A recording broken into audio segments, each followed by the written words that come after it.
Hey everyone, welcome back to my channel. My name is Kriti Tiwari, and as you all know, if you have been following me, we are doing a World Watercolor Month where we'll be painting one artwork each day. Until now, I have already released like 9 artworks. You go and check out this playlist.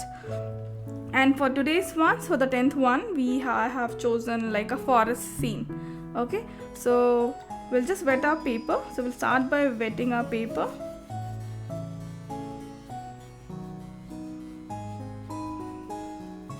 And then when you are wetting, by now you already know that we don't want any puddles. We want a clean shine of water, right? Like one clean shine of water coverage, right? So make sure that there are no puddles.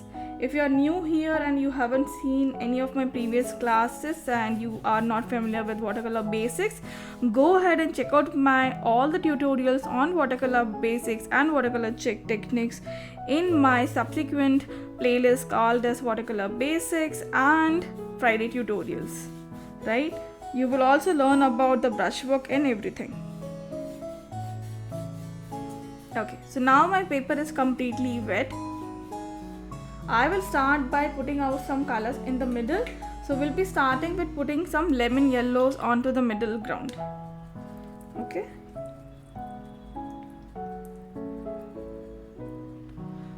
So yeah, so we just randomly putting lemon yellow.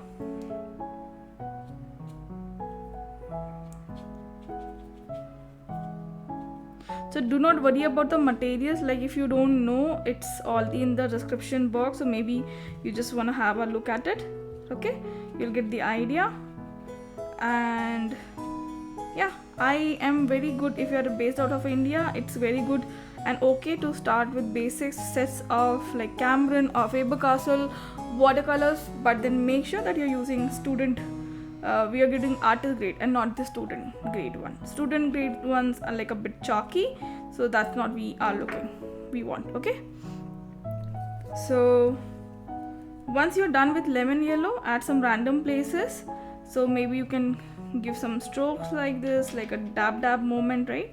So these particular strokes that we are doing would be visible once we create the trees, right?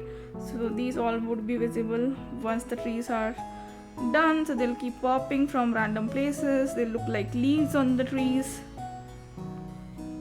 Okay. For the bottom section, I'm gonna keep it a bit muddy. So we'll just add some raw umber over there. So I have not put directly raw umber. What I have done is I have just mixed that raw umber with my green, like diluted it, and then we are doing the strokes. Okay, so once this is all done and our paper is already wet, right, what we want to do is we want to do thin branches or thin tree trunks at the bottom. Okay, so randomly we'll just go ahead and add these trunks. And as I said, the paper is still wet, so let it be. So we don't want them. This is again gonna be at the background. This will all get hidden. These trees that we are drawing here will not even show up. Okay, will not even show up. Okay.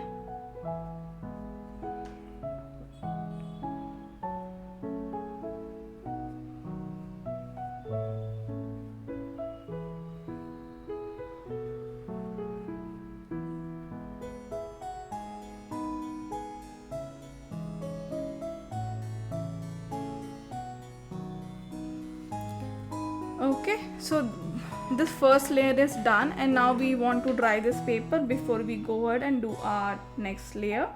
For the next layer, it would be a bit darker from the trees that we have already created. So let's dry this paper up and then we'll do the second layer.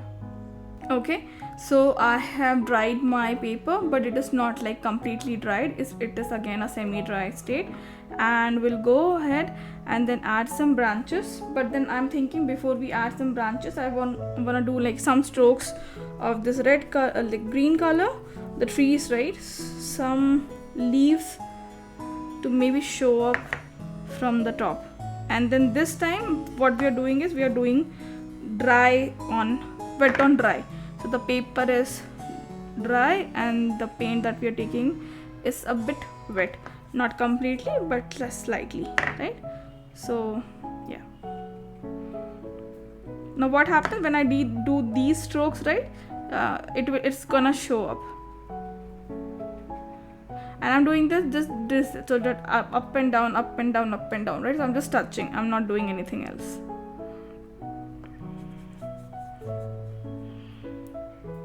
But for just this one, we just have to make sure that the brush has less water and more paint, and then you can keep changing the quantity, like the ratio of the color and water, right?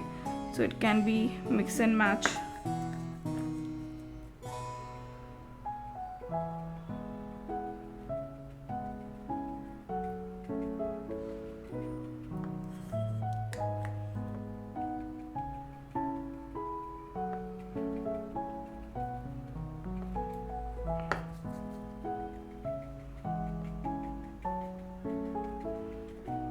Okay, that's it from me. And now we'll go ahead and then add another layer of the tree on top of it.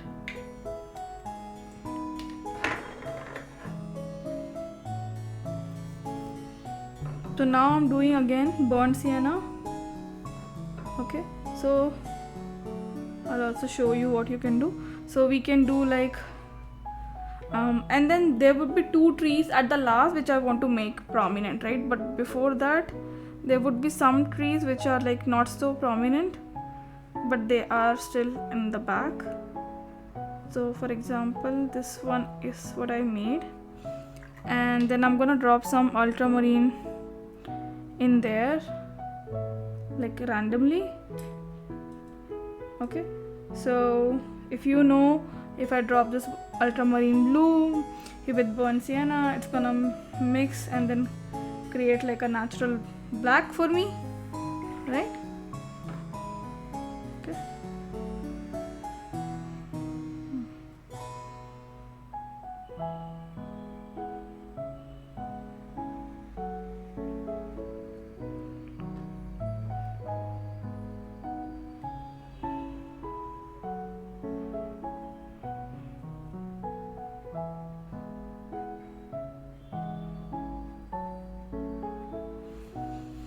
Okay, so we keep doing it. So what we want to make sure that we are not covering everything that is painted in the last layer, so we still want to keep those trees there, right? And then for some I will just take out the branches as well, not for everyone but for few trees we can just take out the branches, right?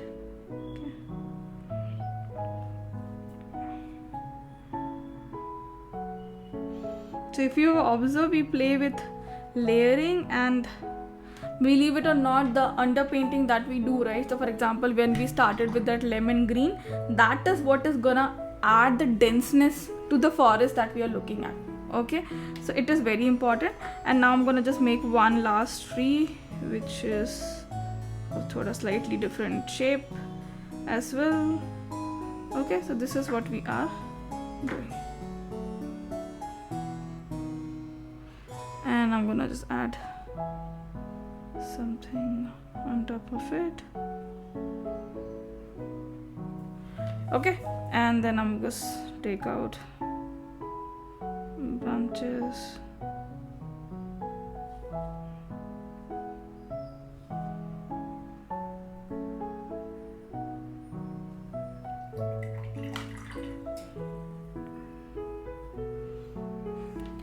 Okay, so that's it, and we will have to dry this layer also, and then I will be finally able to do like one last layer of the tree, and that is going to be the prominent one for us. Okay, so I am still making some trees which are very diluted version, but then prominent from this one to this, but diluted from this to this. Okay. So again we'll just dry this, and then we'll do another layer of the greens on top of it, and then we'll do the branch. Okay, so we are back, and I'm again gonna do this green leaves, right? Dry brush stroking basically. So, and this time I'm gonna make some dark leaves as well. So either you can use viridian green, or you can mix your indigo or Persian with your existing green to give it a little depth. Okay, so yeah, so let's add some darker trees here and there. See, the idea is not to completely hide the layer beneath you. Okay, that is not the purpose. That is not what we are trying to do. I don't want to. I want to hero all the layers that we have done so far. So all the layers for me are the heroes, right? So they are there. They have to be there. They have to be there doing their job to make this whole painting look very dense.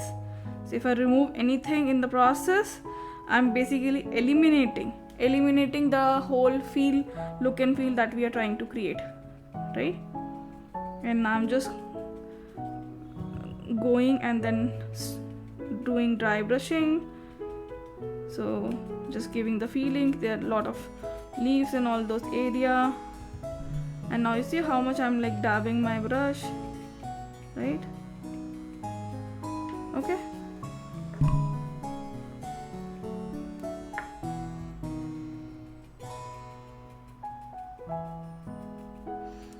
If you're not comfortable with this method, like with your good brush, then you can have like an old brush or synthetic brush, but I've used in the past. Nothing has happened to these brushes. They are still intact and good. So just be very careful, right? When you're using it, use responsibly, then wash them off nicely. Okay, so now what has happened, because there are some darker leaves, I want to add a slight hint of lighter ones also, which is like seems like kind of missing. Okay, so adding them, I'm intentionally putting them on the tree trunk also. Okay, so that's a very intentional thing to do, and I'll put some at the bottom here. Okay, that's it. Okay, so our previous layers are visible, mid-tones are visible, and then the final step is to do our final tone, so which can be your paint gray, but then I will prefer mixing my burnt sienna with paint gray. Okay, and that is the color that I would like to use. And we are making this one big tree over here. Okay, so this is the tree which is of the focus, and maybe this one here.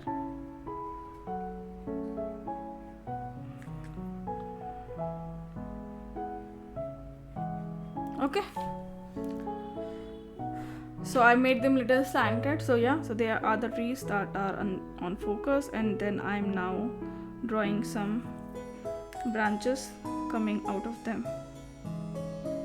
So if you see that I'm still using a big brush, but then I keep twisting it in order to adjust how I want this to go.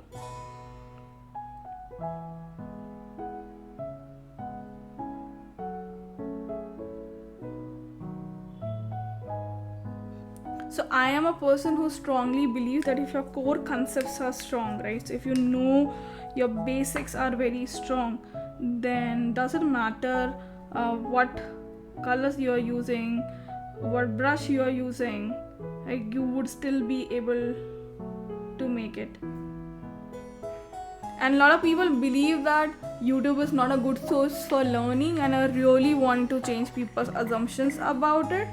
So I'm here bringing you real-time tutorials that you will not gonna get anywhere, and I'm not hiding when I work with you. So you see my failures also, you see when I'm trying to correct it. So yeah, everything is in front of you.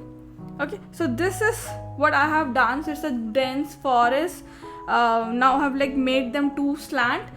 If you want, you can make them a bit vertical, like more straight. And instead of having these two trees in the middle, you could have one here. See, the choice is yours, right? And then my final result will definitely not match your final result, because I don't know where you put the initial trees, right? So when you're creating this, do not try to like compare.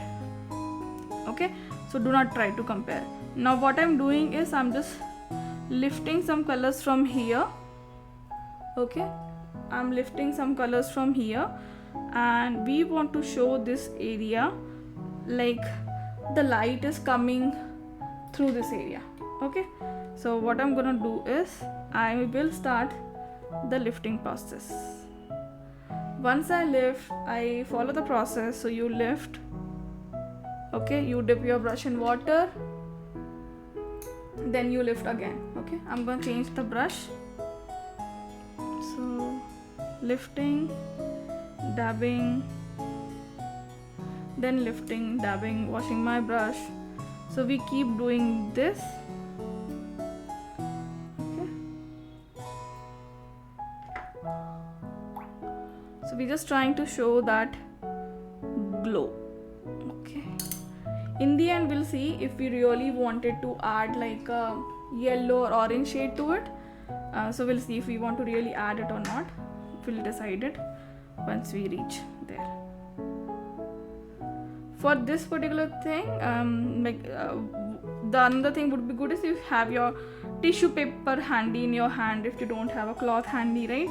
Like if you can't pick up your cloth handy, because every time you lift it up, you'll have to go on your this cloth that I'm using here. I know it's very far, but I hope you guys can see it. So this cloth here, so I dab it, right? And then I go to my water jar and then I again dab it. So that's the process that we want to follow continuously.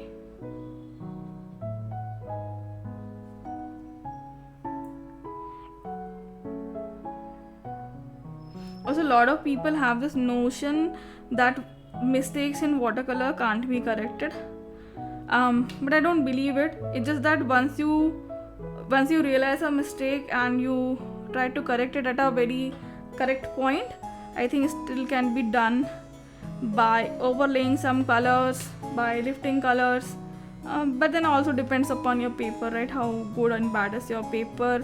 If your paper is 100% cotton, not 100% cotton, the brush you are using, the color that you have used, is it a staining color, not non-staining color, and yeah, it's all sorts of things, right?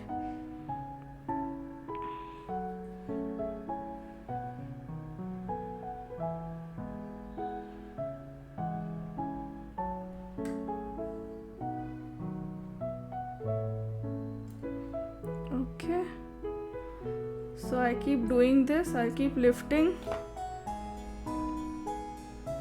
and it's a bit of time consuming task, but oh my, it is so worth the effort.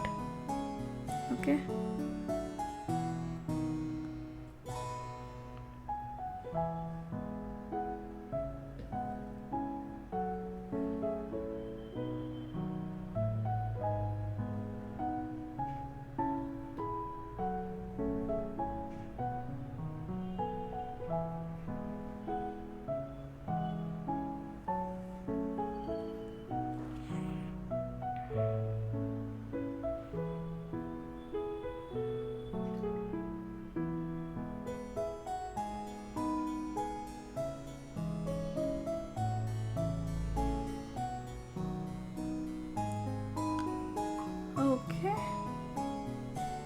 so yeah, I think this is done, and I keep cleaning my circle in case there is anything, right?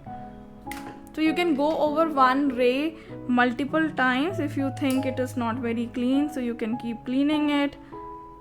And that is why I love Bahong paper, because it allows you to lift like at any stage of your painting. Okay, any stage of your painting. And this I'm telling you from my experience, because I have done so many artworks now on Bahong and the experience was just awesome. Okay, so this is now the glow. Okay, glow of the sun. So I thought about adding a yellow, but it looks like so bright as it is. I don't want to touch it, and I'm very happy how that rays are looking. So yeah, that's it.